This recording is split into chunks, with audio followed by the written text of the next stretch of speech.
Please welcome Nicolle Perras to the stage. Ms. Perras is a health program analyst with the Los Angeles County Department of Public Health, Office of Women's Health. She has worked at the intersection of public and mental health for 20 years. Nicolle received her PA in psychology and MPH from UCLA. She is also a licensed marriage and family therapist in Los Angeles. Welcome, Nicolle. Thanks so much, Rebecca, and thank you for those great openings. Really glad that you're all joining us today at the second Beyond Silos Domestic Violence and Healthcare Partnership Symposium. Again, as Rebecca mentioned, my name is Nicolle Perras, and I'm from the LA Department of Public Health, Office of Women's Health, and I am honored to be moderating this panel on special topics in IPV. We have three wonderful speakers for you this morning to discuss intimate partner violence and healthcare, specifically as it relates to three areas. First, our collective work across sectors, unpacking IPV and maternal mortality. Second, IPV in the context of aging. And third, transforming the public health approach to intimate partner violence. Each of our panelists has been allotted 20 minutes to share their experience and expertise and their current work around these issues. And then we will have roughly 15 to 20 minutes for questions. I'd like to begin by introducing you to our speakers. Sevonna Brown is co-executive director of Black Women's Blueprint. Ms. Brown is recognized as a Miss Foundation Public Voices Fellow for her writing. Her work has been published in Ebony, Time Magazine, For Harriet, and Rewire News. She is a birth worker and reproductive justice advocate. She leads the Safer Childbirth Cities Initiative through the Merck for Mothers program in Brooklyn, New York, and she provides training and technical assistance to a number of organizations through the Institute for Gender and Culture. Second, Dr. Laura Mosqueda is a professor of family violence and geriatrics at the Keck School of Medicine of USC. She is a widely respected authority on elder abuse and care of the elderly and underserved. And third, L.Y. Marlow is the founder and executive director of Saving Promise, a national IPV prevention organization inspired by 5 generations of mothers and daughters in her family that have suffered and survived more than 75 years of domestic violence, including her granddaughter, a little girl named Promise. She is also the principal of the Harvard Learning Lab, an innovative IPV research and development initiative at the Harvard T.H. Chan School of Public Health, and a sought-after advocate, lecturer, and influencer for domestic violence prevention. Again, we sincerely would like to thank you for being here and sharing your expertise with us today. Sevonna, we will go ahead and start with you. Hi, all. Good morning and good afternoon. I hope that you can hear me just fine and that you all are doing great and having a wonderful day. I'm really excited to enter on the heels of these incredible conversations that are already being led and facilitated. And to share with you all the work that we do at Black Women's Blueprint. So thank you so much to the conveners of this exciting and absolutely necessary conversation for its second annual year in de-siloing our movements and de-siloing our fields. Black Women's Blueprint is an organization which coined the language, the sexual abuse and maternal mortality pipeline. And today what I'm going to be talking with you about are trauma-informed practices for ending maternal mortality. Again, my name is Sevonna Brown. I'm the co-executive director at Black Women's Blueprint and just want to share a little bit of background with you. So next slide about who Black Women's Blueprint is. We are a civil and human rights organization that uses all of those approaches to organize and develop a culture where women of African descent are fully empowered and where gender, race, and other disparities are erased. We are the conveners of the first Black Women's Truth and Reconciliation Commission on sexual violence to have occurred in the United States. Our organization is 12 years old, and we convened the Truth and Reconciliation Commission in 2016. Our focus is broadly, as an organization, our sexual violence prevention, advocacy, training and technical assistance, research, policy, and technical assistance, as well as healing justice. So I want to share a little bit more with you about this report, the Sexual Abuse to Maternal Mortality Pipeline, which was really designed to outline the concept of the sexual abuse to maternal mortality pipeline as a concrete reality that we see happening within and across the reproductive life course and across the reproductive lifespan. And the report was designed initially to offer an avenue for advocates, key stakeholders, and people, individuals themselves who are accessing maternal and perinatal healthcare to understand their role in prevention and intervention within this pipeline, and to begin really to understand how to develop authentic partnerships. So authentic partnerships like we're building today across domestic violence advocates and prevention advocates and health partners and practitioners, as well as legal stakeholders. And so we really wanted to involve and respect the leadership of those most impacted in the way that we designed the report, the way that we captured the evidence and the materials, as well as did the research. And we hope that what the report does, you can actually access it online through Black Women's Blueprint's website if you are interested in reading it. There are narratives, there are testimonies and stories there. And what it does is it offers an opportunity to gain skills to advocate with and for those who are experiencing sexual violence and sexual violation, intimate partner violence, and domestic violence within their medical processes and also as a part of their lived experience. You can go over to the next slide. So 3 factors really prompted us to develop this report and to coin this pipeline. The first was the outcomes of our Truth and Reconciliation Commission on sexual and reproductive violations and the key findings that we found there.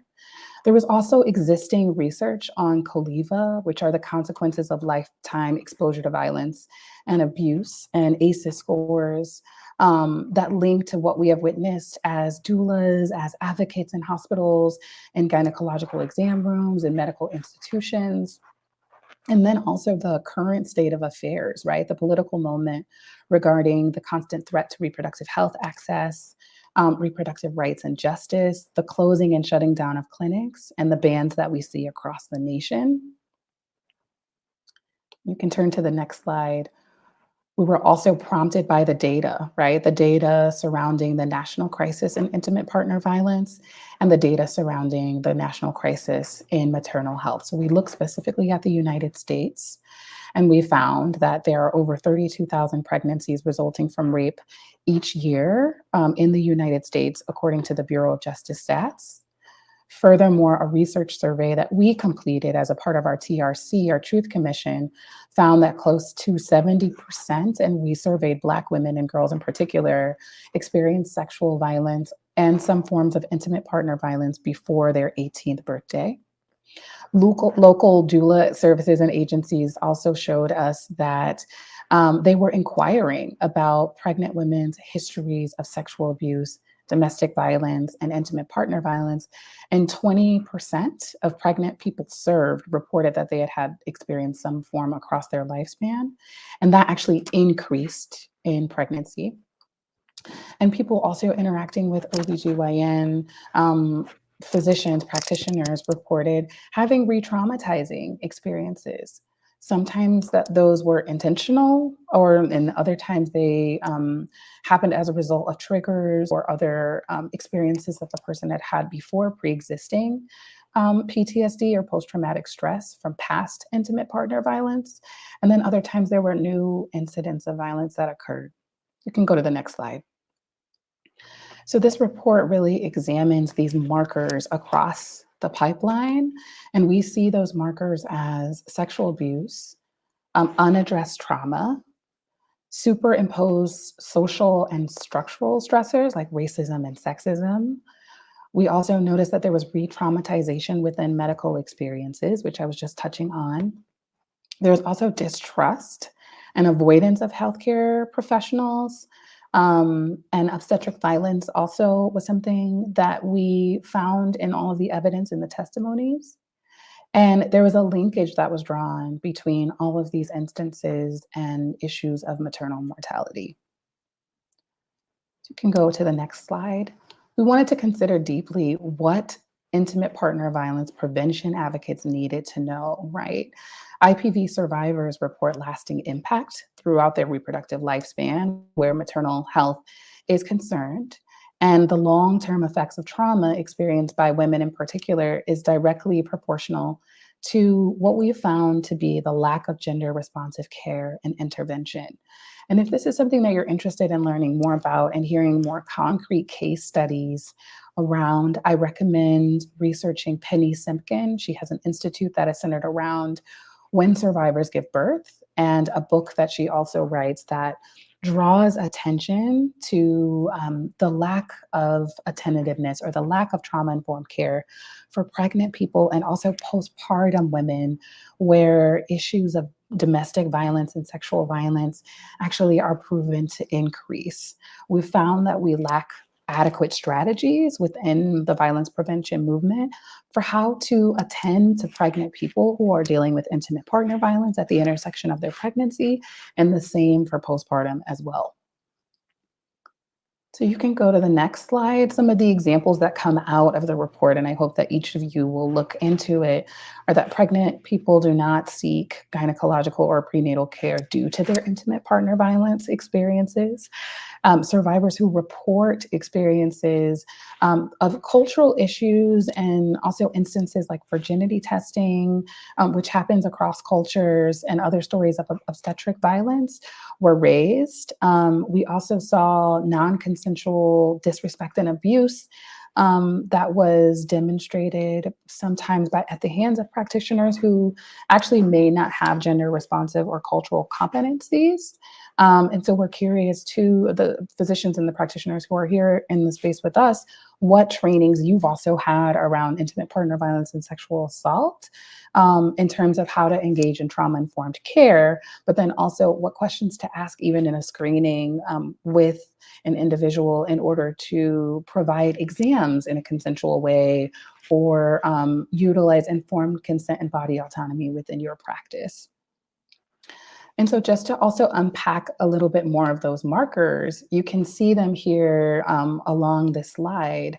And we really coined this sexual abuse to maternal mortality pipeline as a result of the 6-year research that we did around gender-based violence intervention, as we were finding that Black women are 4 to 5 times more likely to experience a pregnancy-related death than their white counterparts, and that they were also experiencing preventable maternal deaths.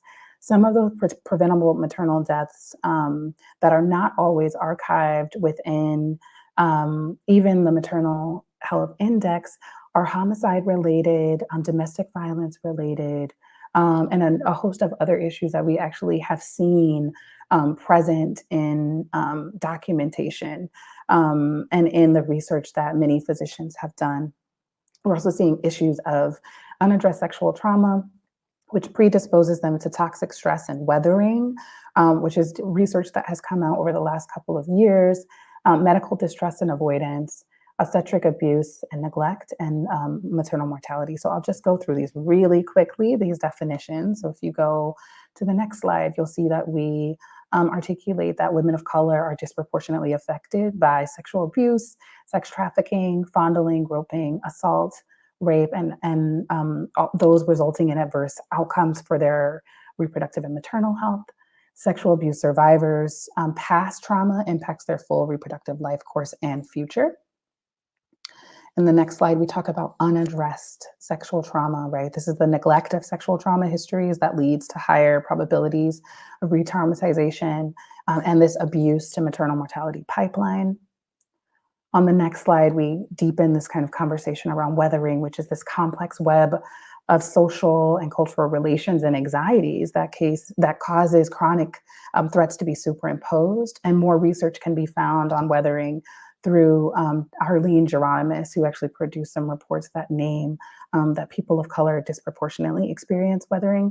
And you can go to the next slide. And we're talking about Black and Native women who are not just carrying the stressors and toxicity of today, the political moment, but also intergenerational traumas. And all of this also leads to what we talk about on the next slide, which is avoidance and delay of gynecological care, right? there are histories of gynecological care that actually impact people's decision-making about whether or not they're going to access care. Some of that includes unaddressed trauma. Some of that includes societal oppression that's linked to this non-access to care, and that includes gynecological before pregnancy and maternal care. On the next slide, we're looking at abuse within OBGYN care, and this is a really hard topic to talk about, but we have seen more cases rise, especially on the public kind of mainstream stage, where we're seeing dismissive, minimizing pain, and even sometimes obstetric violence occurs. On the slide, we articulate that these are, trauma symptoms re-triggered, right? This is showing back up for individuals when some of the behaviors that they experience within the medical field actually reflect what they're experiencing at home or past experiences. Obstetric violence, which is next, is this kind of normalizing of mistreatment and disrespect and abuse, which we now have a definition from WHO, after many women have shared their stories of what they've experienced inside of maternal care wards. And then finally, maternal mortality and morbidity, which is the pattern that links unaddressed trauma, intimate partner violence, and issues of maternal mortality and morbidity, ultimately showing that there's a link and causation between what people are experiencing in their personal lives, and that impacts their health. And so in the last 2 minutes, I would really love to show you this final slide, which is about what advocates might be missing, right? When we define sexual assault, when we define violence, when we define intimate partner violence, and we define domestic violence, there are various forms of violence that are occurring across the lifespan. And so within the 3,000 surveys that we were able to collect from our Truth and Reconciliation Commission, we find that this is what people are experiencing across, if you were to define it within a full reproductive life spectrum, and the violations that occur, right, from prepubescent, as early as 7 years old, to adolescence, to childbearing years, to pregnancy, labor and delivery. And there's certainly an expansion of this timeline, this lifeline, and this life course that needs to be defined that goes into the postpartum period, which is a very sensitive and vulnerable time, and toward even through menopause, right? And so one thing that I hope that you all will take away is that regardless of whether or not a person is childbearing, there is a reproductive life frame in which, and a life course in which our lens must be trauma informed, right? We must take into account and into consideration across all of these areas of an individual's life where they may be existing inside of violence and seeking help and support, right, from community. So grateful for the time that we had, and I know that it was short and fast. But if you want to explore this report further, you can find it on blackwomen'sblueprint.org. You can read the report, you can sit with it, you can look at the recommendations that we make around policy, medical practice, and also culture shift. So thank you to the audience and for the conveners for the time that we've had. I'm so excited about the next set of presentations, which I know will be powerful and build on this conversation.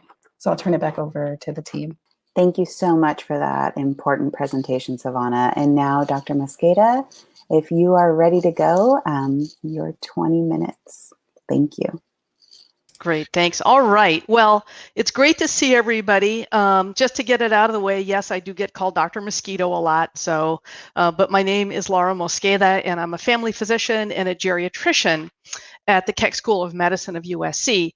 And I'm really delighted to be asked to talk about IPV in the context of aging.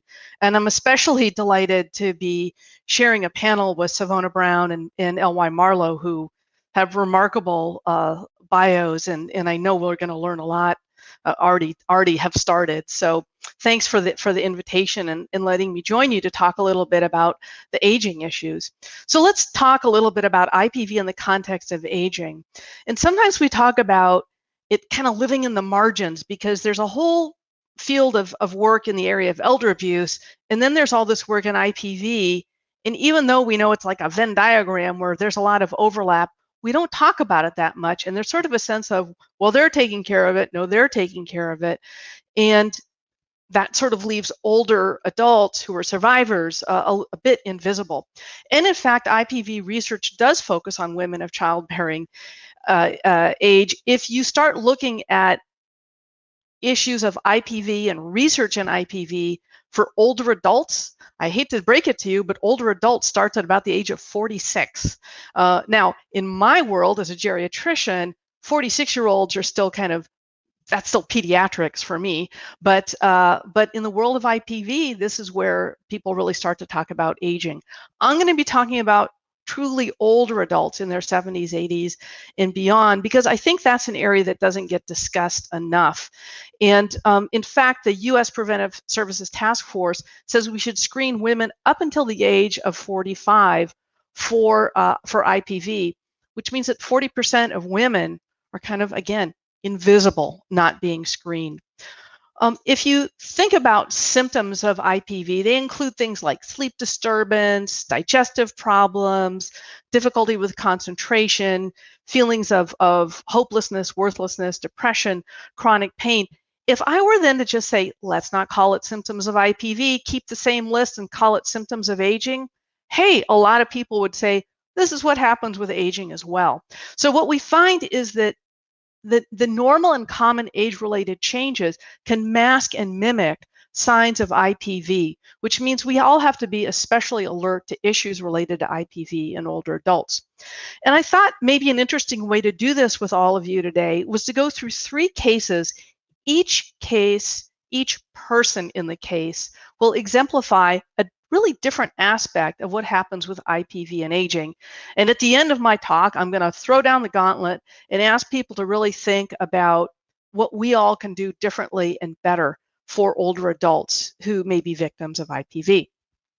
All right, so I'll go through this first case, Mrs. C, based on a real patient in my practice. She's an 86-year-old woman who came to my office for just a general checkup. And she had recently moved to the area from the Midwest. She wanted to establish care with a new primary care doc, generally healthy, was being well treated for high blood pressure, depression, and arthritis. And she'd been in a very good marriage for 55 years through 3 adult children, all doing well. And I let her know, I just normalized the questions. I ask all of my patients about any past events that may have been really difficult or particularly traumatic. And I asked that question and she started crying. And she said she had a first marriage that was filled with abuse that she had kept hidden from everybody. She had never talked about it before. And this was the first time anybody had really directly asked her about it. So this is an example of somebody who, you know, seems like they lived a really good life, and in fact, she feels like she has lived a good life, but the impact of her IPV early in life had never really fully been understood. And we see this, that women who were physically or sexually assaulted decades before still have symptoms of PTSD. They may start to get expressed differently as we age. But one of the really special circumstances that we see with older adults is, let's say this woman goes on to develop Alzheimer's disease or some other sort of dementia, where you tend to have old memories still present and have trouble making new memories. What kinds of re-traumatization or memories might start coming up for her that we won't even understand? What if at some point she moves into a nursing home in order to get appropriate care? And what will it feel like if now people are, you know, helping her appropriately, but they're doing work in very intimate aspects of her life with bathing and grooming and hygiene and all that? Will this now bring up some of the memories that she had earlier in life? So this is an example of what happens early in life with IPV as you live into old age. I'm going to go talk about our second person, and that's Mr. A. Now, he's a 71-year-old man who has Parkinson's disease, and it's pretty advanced Parkinson's disease.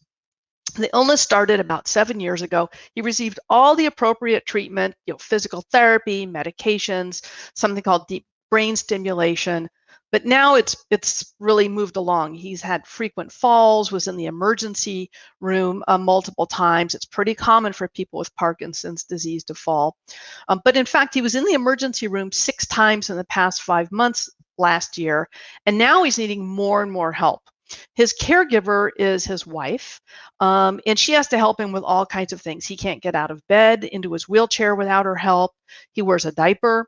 He needs someone to help feed him, and they've been married 45 years, and she's now coping with all of this. He hasn't been to a doctor in about 8 months, and she calls 911 for him to go to the emergency room, and she tells the folks in the emergency room, look, he's not eating, and I can't take this anymore. So when they look at him in the emergency room, he's emaciated, he's incoherent, he has multiple deep infected pressure sores on his back, his buttocks, and even on the back of his head. And a social worker gets involved and interviews the wife, and the wife says, look, he was never a kind man. He always controlled the finances very tightly. He yelled at her. He yelled at their children. Every now and again, on a rare occasion, he would actually hit her, but she never sought medical attention. She never viewed herself as a victim of IPV. She never told anyone about it. And now that he's requiring more and more care, she feels like it's kind of his turn to see what it's like to be on the other side of things. And this is where you have a couple where one has, or maybe both of them, have been involved in some form of violence against each other. And now there's some aging and the power dynamics begin to shift. One person becomes more frail or disabled or develops a dementia. And now the person who was more of the victim may become the abuser. And so we have to recognize our own feelings about this, because obviously she was a real victim of IPV, but we have to be careful to say it doesn't mean it's okay to now abuse your husband, who was becoming neglected almost to death at that point. So this is another type of IPV we see in aging. Dr. Mosqueda, sorry to interrupt. I know you're flowing here. Just curious if you wanted to continually advance the slides. They're not advancing on our end. They're not advancing? No. Wow, that's a interesting problem. What I might do is I'll keep going. I apologize. I had no idea I've been advancing slides and thought I was advancing them with the audience, but hopefully you guys can put up with it. We all know what the craziness is with technology these days. So I'm going to keep going, and the folks behind the scenes can interrupt me if they do end up being able to get my slides on and advance them for me, because it'll frankly be most important for the end. So just a quick recap. We've talked about one story, Mrs. C, the 86-year-old woman who had had early IPV and then a very successful marriage, but now it was beginning to catch up with her. We just talked about our story of Mr. A, the man with Parkinson's disease who had been an abuser and now was getting abused by his caregiver wife. And now I'm going to tell you the story of Mrs. D. She's a 67-year-old woman whose husband died a year ago. They had a very good marriage. They were high school sweethearts and had been married since the age of 19. It was a great marriage, 2 adult children, both of whom live across the country, but close relationships. And since the death of her husband, she's really felt sad and lonely. And a 42-year-old handyman comes into her life to help fix things around the house. And they started getting to know each other. He started helping with grocery shopping, other sorts of errands. And her children and her friends are shocked to learn that last week they got married. And now that they're married, he's isolating her from friends and family. He has taken control of the finances. He's the husband and has gotten legal authority to some extent. He invites his friends over on a regular basis for parties. And when she starts objecting to his behavior, he threatens her verbally and physically. One night, he's quite drunk. He hits her. She sneaks out of the house to the emergency room, and the providers there talk with her, realize it's an IPV situation. And then with her permission, cooperation, direction, they create a safety plan. They call her family to help them get re-engaged appropriately. and a few weeks later, she moves into a shelter. So this is really new onset IPV. So this is a third type of IPV we see with older adults, where somebody may become lonely or more vulnerable after the loss of a spouse or some other sort of incident. And it's very similar dynamics that we see with younger people who have IPV, right? A cycle of violence, then a progression of violence, and the use of power to get control in a variety of ways. So those are three real life examples of IPV in old age that show sort of the depth and breadth that can occur. I'm going now to talk about barriers to progress, and we'll pause to see if we have any luck in having my friends behind the scenes with slide control here. So there are internal barriers, like people feeling that's my fault, all the stuff you guys are really familiar with. The idea of secrecy, we have to keep it within the family, or embarrassment, not knowing where to go to talk about this, lack of knowledge or trust in services, financial dependency on the perpetrator, and ageism. And you'll hear me talk about ageism all the time in terms of barriers, because we're ageist about ourselves too, which is, well, I'm getting old and this is what happens when I get old. So ageism is a pervasive problem that we see in elder abuse and intimate partner violence a lot. There are also external barriers. You might be in an unsupportive community. We might have problems with the way law enforcement and the courts are responding with older adults. There's lack of knowledge about aging in older adults. So is the person demented? Can we believe what they're saying because they have Alzheimer's disease? And so older adults end up having sometimes triple whammies. You know, they've been victimized, they're aging, they may have a dementia, and nobody believes anything they say, and everything gets attributed to, well, they're just old, or gee, they're on a blood thinner, so of course they bruise easily. So this also gets us back to ageism kinds of issues as well. Ageism is a strange ism. You know, when you think about all the different kinds of isms we have, this is the one that's a prejudice against our future selves. So we really ought to think about this one a little more carefully. There's lots of barriers to effective intervention. As the title of this whole program suggests, there's silos. And so we don't have good cross-system collaboration and reporting, and we frankly don't have enough age-appropriate services. So when we send an 80-year-old woman to a shelter, and there's a lot of kids running around, and people aren't knowledgeable with how to help necessarily with issues like getting in and out of bed and administering medications and memory loss and hearing loss, we don't necessarily have age-friendly shelters. So there's lots of different things we can do, and eventually when you see my slides, you'll see a long list of what can we do on it.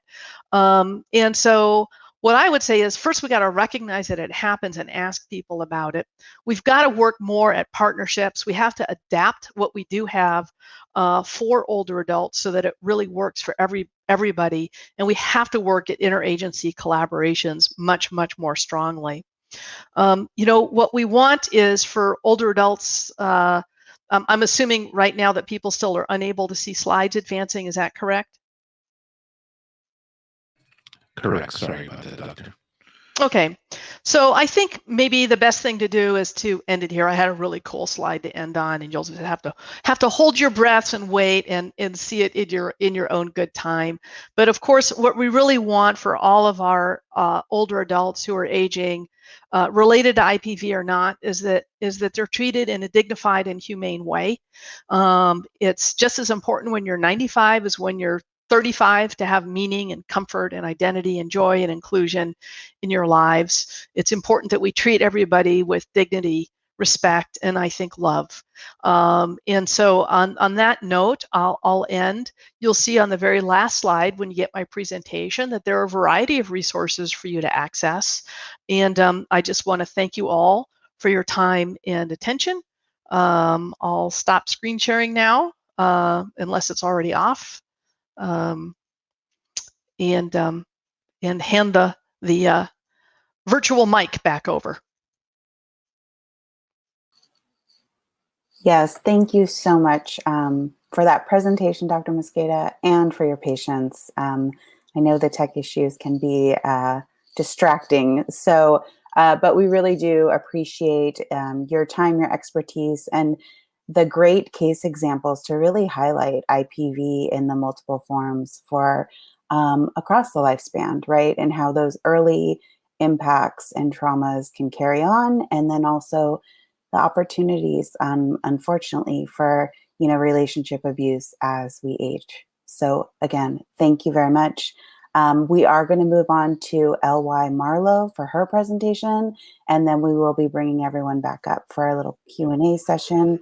So L.Y., are you ready? So as we wait for L.Y. to come on and her slides to appear, just do a sound check. Again, I want to give a lot of thanks to those two presentations we've had so far. Hopefully they're making all of us think about just those connections, right? As the supervisor and Blue Shield and Genesee have all kind of prepped us for, there are so many different connections.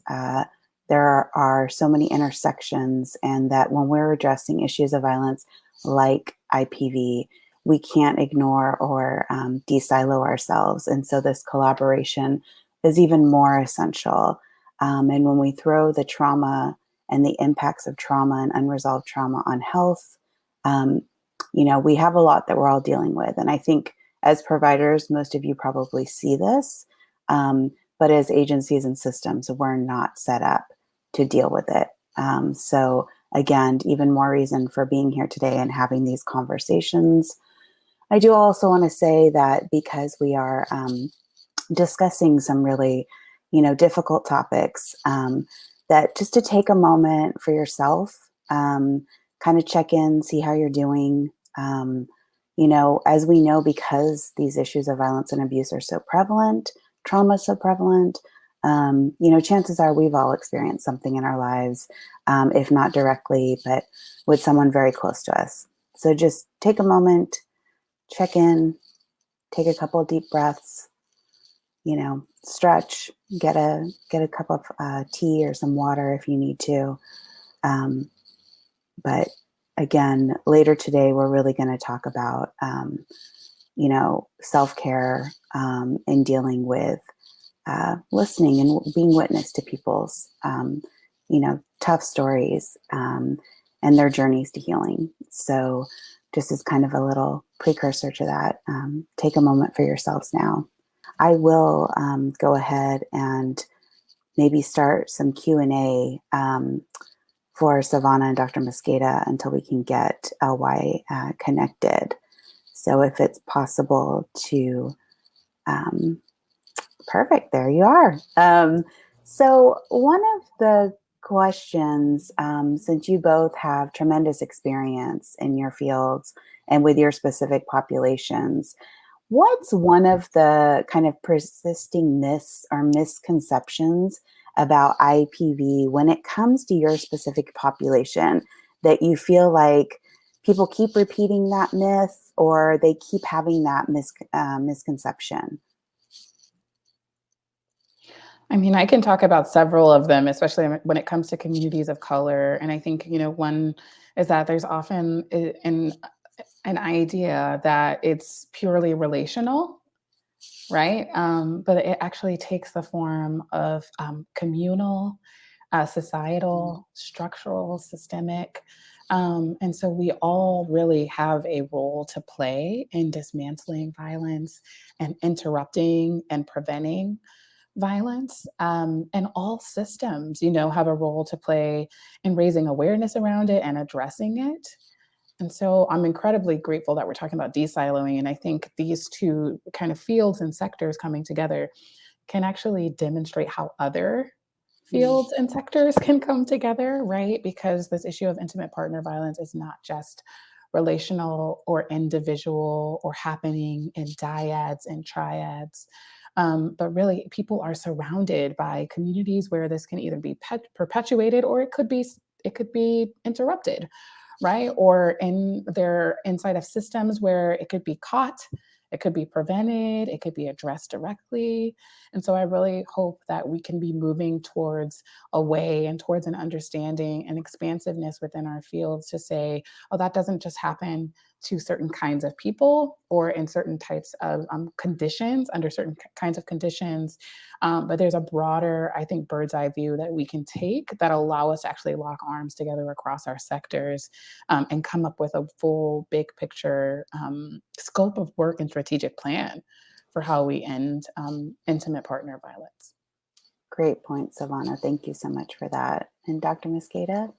Yeah, I think these contextual issues are incredibly important. And I think when it comes to IPV and aging, there's just this tension between the two fields that sometimes we don't want to acknowledge, but they're there. I mean, they're there. And so who owns it and where does the funding go? And so we end up in, frankly, unproductive tussles that don't help the people we're here to serve. And I think we have to be honest about it, acknowledge it, and see how we're going to work together so that we're not constantly competing for funding, but recognizing we're all people. And there's nothing magic about when you cross a particular age. We're working right now with the NIA, the National Institute on Aging, which is part of the NIH, to say we got to fund more research in the area of elder abuse that includes issues related to IPV. And sometimes I think we get so caught. Part of the silo issue is, there have to be definitions so that people know about funding streams and people know about labels and all that. But the labels don't necessarily serve the people who are suffering very well. They just want to live a good life and get help. And so I think in the professional realm, we have to kind of get past ourselves on this. And I think what you're naming, if I could just build on that, Nicolle, is you're naming that people live at intersections, right? So to categorize or marginalize someone within an identity actually doesn't serve the philanthropic world's efforts around like how we resource issues like this, especially when people have intersectional lives, conditions, and identities. And if only we could bridge those definitions without creating more limiting terminology, right? But finding ways to think, I think, with greater depth around the issue at hand. Perfectly said, yeah. Yeah, such great points. And Sevonna, that was actually, as Dr. Mosqueda was speaking, that was something I was thinking about too, was dismissing the violence was kind of our first pitfall, right? Or not believing the violence, and then kind of dismissing if somebody doesn't fall neatly into a category, right? And so saying, well, that's their realm or that's their service that they provide, and really not looking at the whole picture, the whole being, and the population. So really appreciate those comments. So kind of looking at how the field has changed over the years in your, experience, what has been one of the most significant changes in how the domestic violence in the healthcare systems either view, treat, or incorporate intimate partner violence into their work, specifically with, populations as they age or within the maternal population? What have you seen as one of those significant changes that is really kind of bringing people out of their silos? I would offer that a significant change that we've seen is the rise actually in centrality of survivor leadership, right? There's been this destigmatizing and this demystifying that survivors and individuals who are most impacted by violence don't have the answers for or have the solutions, right? Like we now actually have an understanding that there's a role and a seat at the table for survivors to inform policy, to inform practice, to inform services, to lead and develop organizations, right? And it's not that that wasn't happening before, but there was a stigma around victim versus survivor, right? Around the emotional availability and capacity and strength and resources of an individual who's been impacted by violence to actually lead the charge. And I don't mean that just in a political way or an advocacy way or even an activist way, but just I think across the field, we've seen a lot more leadership voice of survivors informing agendas and setting stages and writing and enlisting around reports and also leading trainings, right, around what trauma-informed practices need to look like inside of various sectors. And I just believe that that was not necessarily where we were coming from in the beginning, even though survivors have always been leading, right, have always been at the forefront. So I think we've evolved a lot, and there's been significant changes that are not just for the current moment, but will also have intergenerational impact and define and set the course for how it is that we get to do our work going forward. Great points. Great points. Thank you. Yeah, and I would just piggyback on and say, you know, in the field of aging, we hardly talk about this. You know, geriatrics, you do it to your fellowship, whatever. We don't really talk about family violence in it. And again, maybe because I'm a family physician, I sort of have this life course perspective. There's nothing, again, magic that happens overnight with aging. It's all a gradual process. And the point that Sevonna made earlier, like just, it's all transitions. Everything is constantly a transition. We're always living in between. We just have this, it makes it easier to say we are here right now, but we're always in between, and have to consider it that way. I think we have to ask and listen and believe. And very often older adults do not feel empowered in any ways. If you go to a bookstore and look at the section on aging, you'll find a lot more books on anti-aging or how not to age than on how to age well. As far as I know, there's still only one way to not age. So nobody wants that one. So, you know, the ageism that's so pervasive in our society does become double, sometimes triple jeopardy for people. And the last thing I'll mention again is for older adults who have a lot of physical frailty and or cognitive impairment, which often coexist, it's hard for them to be empowered to speak up for themselves. But I still believe that at least some can, and we need to really make sure that we're hearing their voices as well, and the voices of those who love them. Great point. Thank you, Dr. Mosqueda. And that actually leads me to one other question. You know, we've talked about kind of this journey, right, from experiencing the violence and abuse, recognizing the trauma, and then healing. And are there any specific either healing practices or services that you've seen be, you know, just really kind of beneficial for some of your population? I mean, obviously people heal in different ways and at different stages, but, you know, anything in particular that's been really helpful? Well, I mean, at Black Women's Blueprint, we use cultural approaches and even non-traditional methodologies bridged with, you know, psychosocial approaches. And it's always survivor-led and survivor-defined, right? And so for some, it might mean bringing in aspects of their culture or healing rituals and modalities that are within the tradition of their family and their community, and matching that, right, with mental health, professional guidance and advice and support. But everything, especially when we talk about this intersection of violence and health, is and should be steeped in a somatic approach, right? Connecting the brain and the body, right? So for some people that looks like dance and movement. For other people, it looks like breath work or something they can do sitting down. But it's also a journey, right? At different moments across one's healing journey, a different methodology and modality might be needed, right? But I think the best thing is that it's initiated and determined by the individual who's been most impacted, and it bridges the brain and body connection, which we've seen now more in the field is necessary. Definitely. Thank you so much. Okay, so apologies for interrupting. It looks like we have LY on. Can you hear me okay, LY? I can hear you now. Oh, perfectly. We can hear you as well. Okay, good. Oh my goodness. Well, you know what? Welcome to virtual reality. Okay. Great. So go ahead and take it away, LY. All right. Well, the best place to start with this is that Arthur Ambrose once said, fear is not the absence of fear, but rather the judgment that something else is more important than fear.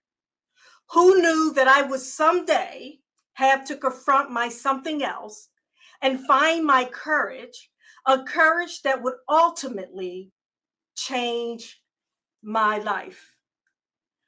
I remember it so vividly.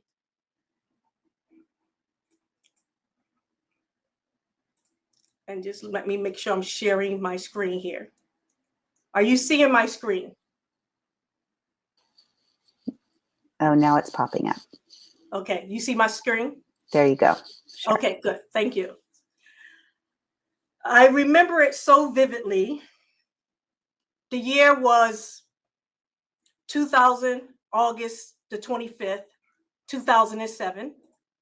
The phone rang and I heard my daughter's voice on the other end. I hardly remember the drive from Washington, D.C. to Philadelphia. I just remember sitting there and listening to my daughter tell me how he beaten and strangled her, and how she was, as she was blacking out, she heard their 6-month-old baby girl named Promise screaming, who lay on the bed beside her. I closed my eyes and my heart broke, and I thought, no, not again, not Promise. You see, this was not the beginning. I had spent years writing my book, Color Me Butterfly. I had talked about how I had to relive the story of my grandmother, my mother, myself, and my daughter, about how my grandmother had to withstand vicious abuse from my grandfather as he abused her and her 8 children, and how he even once forced their 3-year-old son to eat a dead rat. About how the time my mother lay in a hospital bed with stitches from the top of her neck down to her navel, and now told to kiss her 5 babies goodbye because my father had beaten her so badly, he burst both her lungs. And the day my boyfriend kicked me in my 8-month pregnant belly and spit on me. The first time my daughter was almost killed. And now here was Promise, the 5th generation. That is the story that inspired me to walk away from a national corporate career to launch Saving Promise, a domestic violence organization that's focused on greater public education and prevention. You know, we've all seen and heard the all too familiar stories, the data, the stories of 1 in 3 women and 1 in 4 men who have experienced rape and physical violence or stalking, and many for the first time before the age of 25. That 1 in 4 children have witnessed violence in the past year of growing up in a home with domestic violence. That 72% of murder-suicide involves intimate partner violence. You know, I was at a conference that I hosted back in 2015, and I partnered with Johnson & Johnson, and we had invited subject matter experts from every sector of the community, from academia, from corporate, from public health, NGOs, to see how we could work collaboratively to prevent intimate partner violence. And I remember Dr. Jim Mercy, the then and still now the director of violence prevention at the CDC, he put up this slide that you're seeing, and he said, what if there was a world where there was a disease that can trigger cancer and heart disease and HIV/AIDS and mental health issues and PTSD and other communicable and non-communicable diseases? And I remember not only I, but everyone in that room sat there and we were thinking, oh my God, what disease could that possibly be? And then he brought up this slide and he said, there is such a disease. It's called intimate partner violence. I will tell you that that was the first time, even after coming from 5 generations, that was the first time that I had a moment of stillness, a moment of clarity that I had never had before. Intimate partner violence is a public health crisis of mass proportion, And the trauma that it causes to not only victims, but perpetrators and families and communities. The trauma that it causes. For example, the trauma is a ripple effect. There's the physical trauma and the emotional trauma and the mental trauma and the PTSD like anxiety, depression, and substance abuse, traumatic brain injury, relational trauma. There's maternal mortality. We heard about that a little while ago, the maternal mortality that it causes, and then early childhood trauma. This thing is real. This thing, and I call it this thing because it is a public health crisis. This thing is so real. You know, one of the things that is really more prevalent that we're learning just in this last decade, though we know it's been there for ages and generations, is the mental health impact. For example, intimate partner violence survivors experience 54 to 84% experience PTSD. 63 to 77% experience depression. 38 to 75% experience anxiety. And 60% abuse substance, obviously to cope. And then when you look at the impact on children and the adverse childhood experiences that IPV impacts, you know, children who witness abuse carries the same risk of harm to children's mental health as being abused directly. Witnessing it is almost like being abused directly. There's a greater risk of emotional and behavioral and physical problems, including depression, anxiety, unhealthy behaviors, and suicidal thoughts. Children who also witnesses intimate partner violence are likely to have PTSD as much as soldiers returning from war. Think about that.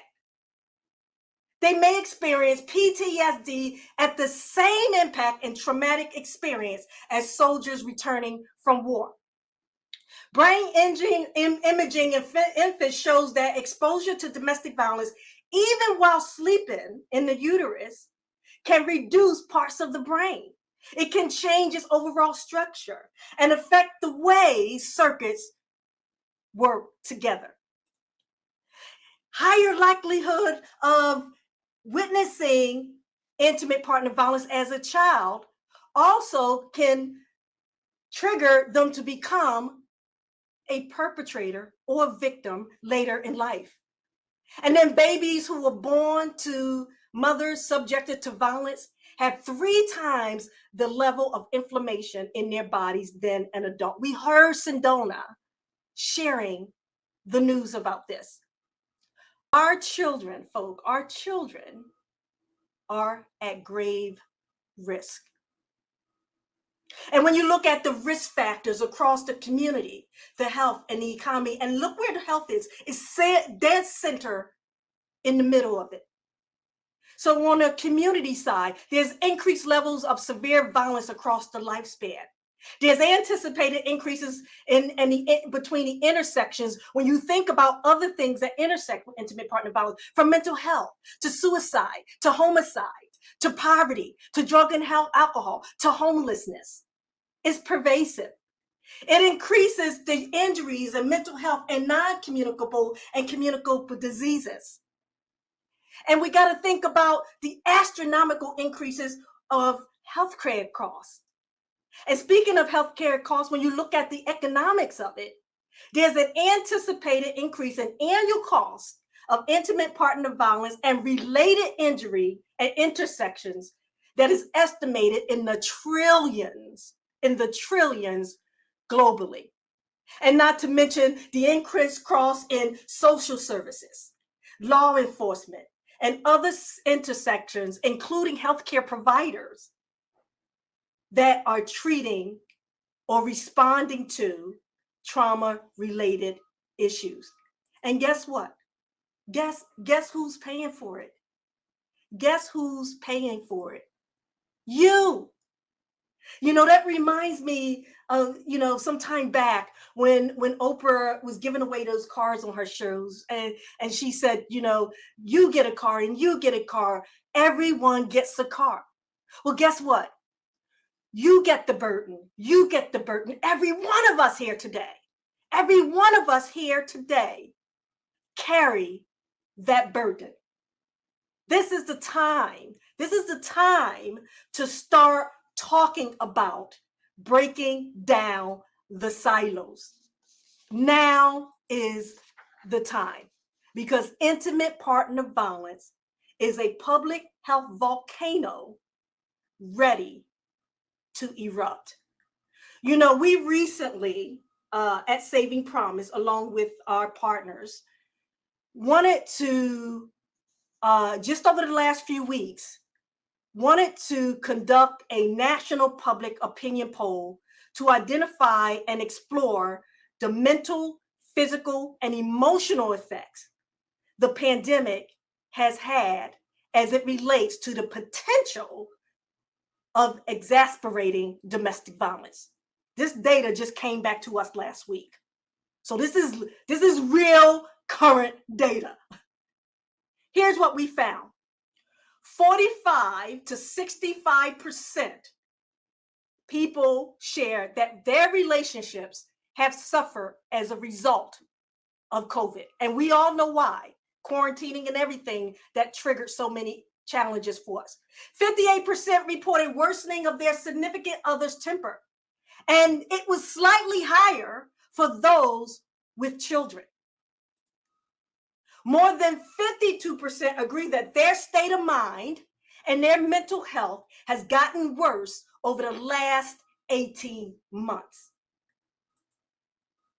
And 1 in 4, as a result of all of that, if you think about all the things I just shared, 1 in 4 personally have experienced, and these are people that may have also never experienced it in the past. I know we have the common number of 1 in 3, 1 in 4. But we're talking about new folk who is now starting to come forward that said in the last 18 months, previous victims and non-victims and perpetrators personally experienced it in the last 18 months, and very much so in the realm of emotional and verbal abuse. When we asked about, do you personally know someone in the last 18 months that experienced it? The Generation Z and the millennial generation were very high on the charts. 50% of Generation Z and 43% of millennials said absolutely. And not only did they say absolutely, they know someone, but many of them themselves were victims or perpetrators. And then 76% said they wish they would have handled their own situation differently. They wish they would have handled their own situation differently. And 79% said they wish they would have done more to help someone they know. 67%, get this, 67% said they would feel more comfortable talking to someone about it. People want and need help.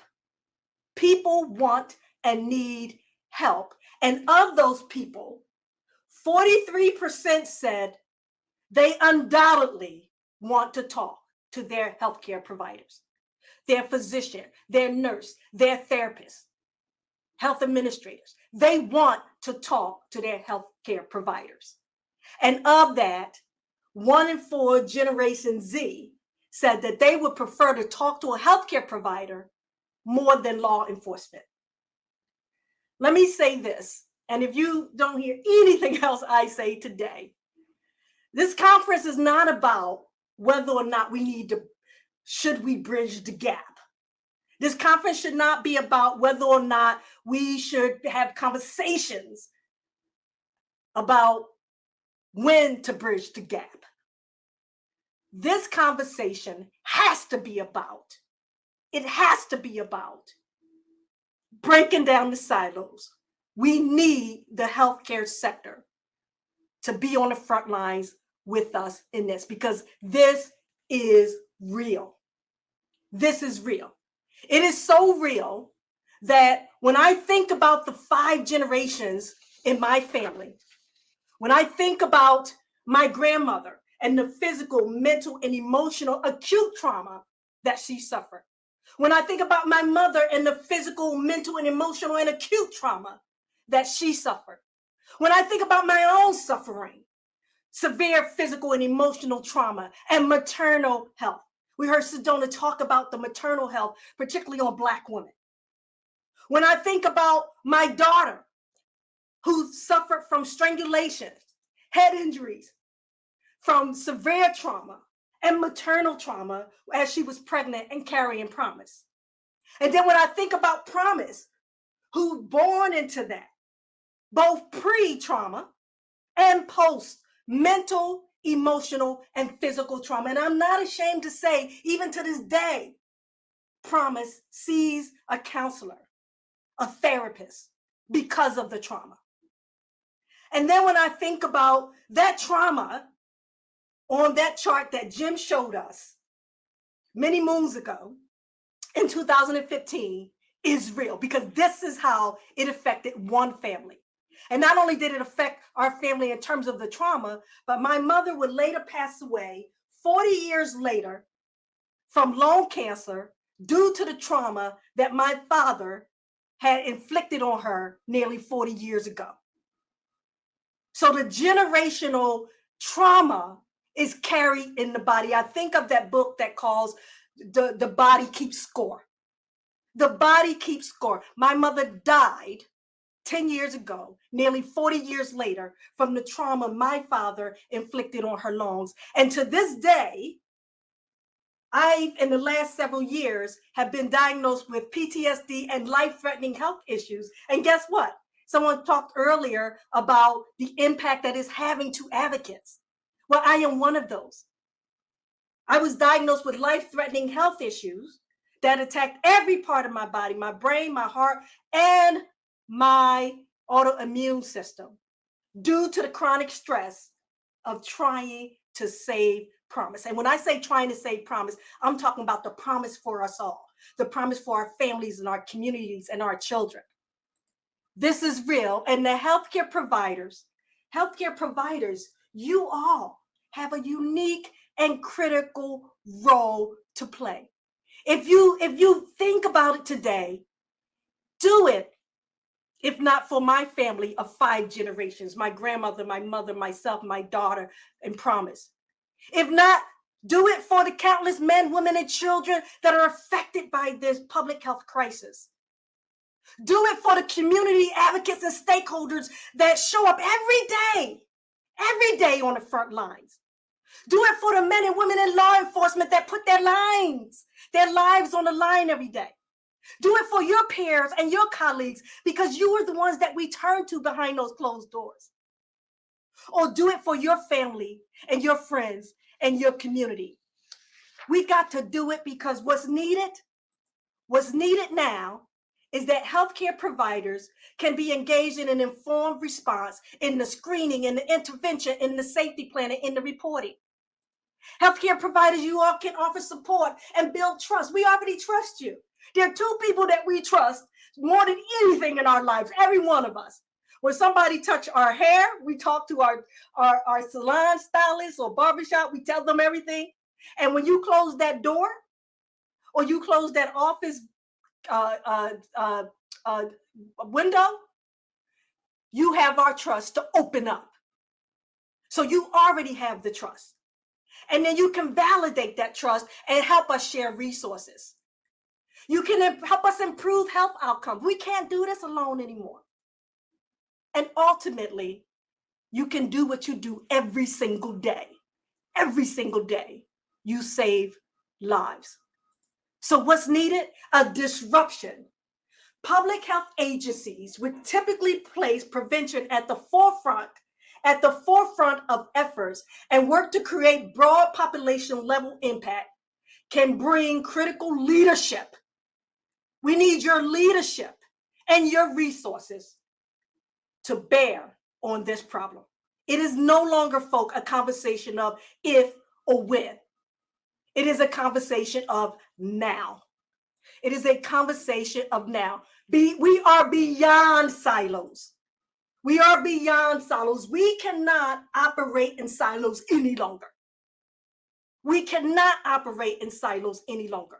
We have to come together. This is a public health crisis of mass proportion. The United Nations women tagged it as a second pandemic.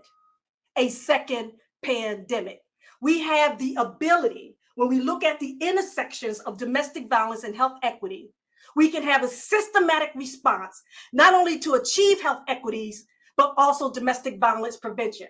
We can reshape outcomes around wellness and mental health and economic and safety. We can foster multi-sector collaborations and bring collaborative partners from every sector. And ultimately, we can shift norms. We can reframe domestic violence as a public health issue to change behavioral attitudes and norms to decrease the tolerance and ensure that we have a systematic response when we talk about health equity. And that is why, as I close, I want to talk a minute about a new initiative. There are many initiatives you're going to hear about today. This is where it's going to be very critical for us to come together and figure out what's working, what's not working, and how can we scale those things that are working. One of which is between us in collaboration with our partner at Harvard T.H. Chan School of Public Health. We have a new initiative called Between Us. It was actually something I came up with 8+ years ago when I learned that my daughter was almost killed for the second time, and I was the last to find out. And I thought to myself, wait a minute, she has the workplace. She has a job. Why didn't she turn to her employee assistance program? She was in school at the time. She could have went to the school campus health center. She was seeing a doctor. Why didn't she turn to her healthcare provider? She was a member of a church. Why didn't she turn to her faith leaders? This is an opportunity where we can have an initiative called Between Us. What better way to talk about it than someone you can trust? After all, it's just between us. A comprehensive and integrated public health initiative to promote safe and healthy relationships to prevent intimate partner violence.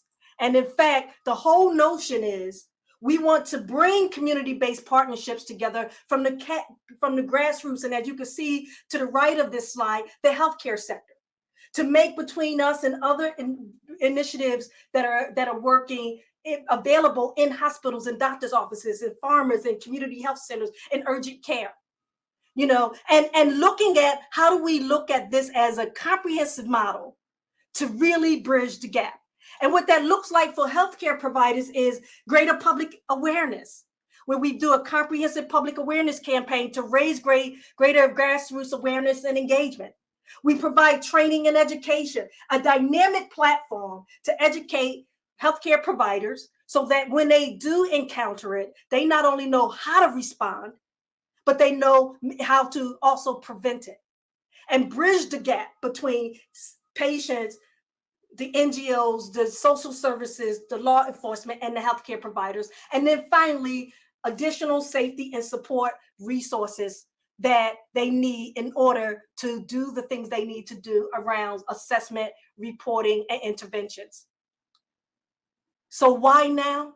Why now? Because children and families and communities need hope. We need hope. I need hope. I'm going to be in this fight for a long time. So I am your patient. I need you on the front lines with me as an advocate, as a survivor, as a patient, as someone who trusts that it's going to be between us. Thank you. Wow. Thank you, LY. Thank you so much, not just for your presentation, but for your patience and perseverance this morning. I know there were a lot of tech hurdles to jump through, but your message and the message of all the panelists this morning have been so crucial in this work as we move forward. And kind of ending on that, that note of hope, I want to pose to the panelists the question of, what gives each of you hope, either personally, professionally, or both, moving forward in this work? So, Sevonna, if you want to start. Wow. I mean, I just want to say thank you to LY. And I think everybody in the audience knows that was worth waiting for, right? And just, you lifted up, and I think you left us with a charge and a mandate that landed with my heart.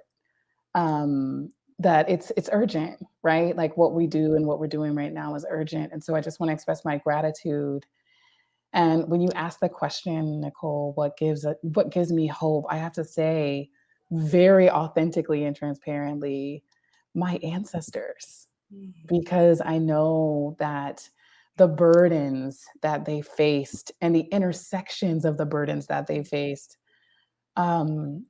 required a level of spiritual strength and radical communal care and mobilization that we all must answer to, right? And so sometimes that feels like it's so outside of how we define things currently, right? Like our services and our direct interventions and risk factors and protective factors and all of those things. But for me and for my community, our culture and our ancestors are a protective factor. And so I'll just leave that on the table, that authentically is what gives me hope and what ensures the thriving of my community. Thank you to each of you. This conversation needs multiple days. Agreed. I'm grateful for the time we had. Thank you. Dr. Mosqueda. Yeah, well, I want to express my gratitude as well. I learned so much from hearing from the other panel members, and I really am grateful and inspired. What gives me hope is that at the same time we can focus on the big picture and we can do the research and understand systems and try and poke through all of that stuff, we can help one person today, or maybe more than one. And what gives me hope is to know that there's just that one person where I can make a difference today, and I'm determined to do it, and everybody can do that. And I think sometimes we get so swept up in, it just feels overwhelming, it's too big, it's too this, it's too that. Find that one person who you can help, and that will spread. Such a great point. I have a colleague who likes to say, it's 1 + 1 + 1 + 1, and we add up, right? We add up to make change. So thank you. LY, you brought up hope. What gives you hope moving forward? Every morning, the two things I do every single morning, I meditate and I pray. I meditate and I pray, and I ask for what that hope would be for me for that day. And what gives me hope is my mother and my grandmother, who are both no longer with me. And I see promise, and I see them in promise. And even though she's 14 and got a little smart mouth now, she gives me hope. She really does. That I talked about the injury that I've sustained to my body as a victim. But more importantly, I think I'm more harm to my body has come in being in this fight, respectful fight around wanting to save the broader promise. And that gives me hope every single day, showing up at a conference like this and hearing how passionate we all are about wanting to do different. Thank you. Thank you again. I want to echo from our attendees that this has been an amazing panel. You have all brought a lot of experience, education, information, and just, really validation to, I think, a lot of the things that the providers are experiencing in their day-to-day work, right? And just really the reason why we're all here. So thank you for instilling that hope in all of us. And again, reigniting that passion and that self-care, right? Because we can't do this work if we're not well as well. So thank you immensely to all of you. We are so grateful you're here today. And again, for your patience. It's been a roller coaster this morning, but you know what? We got through it and we were so happy to hear from all of you. We've grown from it. Thank you. Thank you. So I believe we are going back to Rebecca and we'll be moving into a break shortly. Rebecca, thank you. Thank you, Nicolle, and thank you to all of our great presenters. As Nicolle said, we're going to take a 10-minute break and we'll see you all back here at 11 a.m.